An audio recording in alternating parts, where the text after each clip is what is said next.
বাবা সাহেব আম্বেদকর এডুকেশন ইউনিভার্সিটির আন্ডারে যে বিএড কলেজগুলি আছে, ফরম্যাট অনুযায়ী আজকে আপনাদের বিএড কোর্স নিয়ে আলোচনা করছি। তার আগে বলি, আমার বিএডের semester 1, semester 2, semester 3, semester 4 practicum বই আছে। সেই প্র্যাকটিকাম বইগুলি আপনারা অবশ্যই কলেজটির থেকে পেয়ে যাবেন। তার সঙ্গে বলি, আপনারা অনেকেই ভিডিওর পিডিএফ নিতে চান, তাদের ক্ষেত্রে বলি, এই ভিডিওটির পিডিএফ ফাইল ডেসক্রিপশান বক্সে দেওয়া রয়েছে। পিডিএফ ফাইলটির পাসওয়ার্ড ভিডিওর মধ্যে রয়েছে, আপনারা ভিডিওটি দেখুন।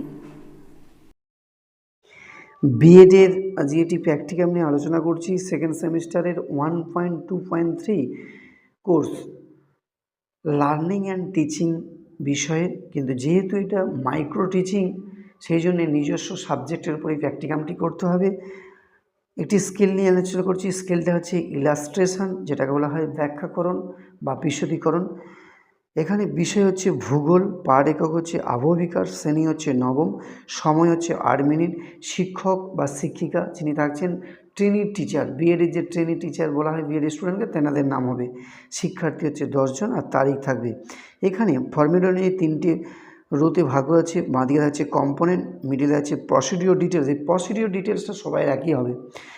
ডান দিয়ে আছে ইলাস্ট্রেশন উইথ এক্সাম্পল, এইটাই হচ্ছে চেঞ্জ হবে।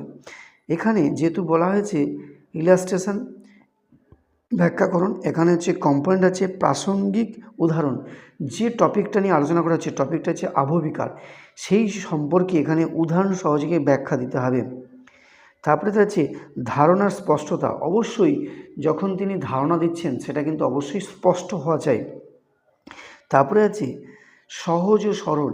সেই যে টপিকটা নিয়ে আলোচনা করছে সেটাকে আরও সহজ কিভাবে করা যায়, আরও সহজভাবে তাদের কিভাবে ব্যাখ্যা করা যায়, সেটা কিন্তু এখানে তুলে ধরতে হবে। তারপরে যে শিক্ষার্থীর মিথস্ক্রিয়া, না শিক্ষার্থীরা যাতে এই টপিকের সঙ্গে ওতপ্রোতভাবে তাদের যে উৎসাহ জড়িত থাকে, তারা যাতে উৎসাহিত হয়, সেইভাবে কিন্তু এদের শিক্ষক মশাই প্রশ্ন রাখবেন এবং তাদের ব্যাখ্যা করবেন এবং বুঝাবেন। তারপরে থাকছে বিষয়ের সঙ্গে স্পষ্ট সম্পর্ক স্থাপন।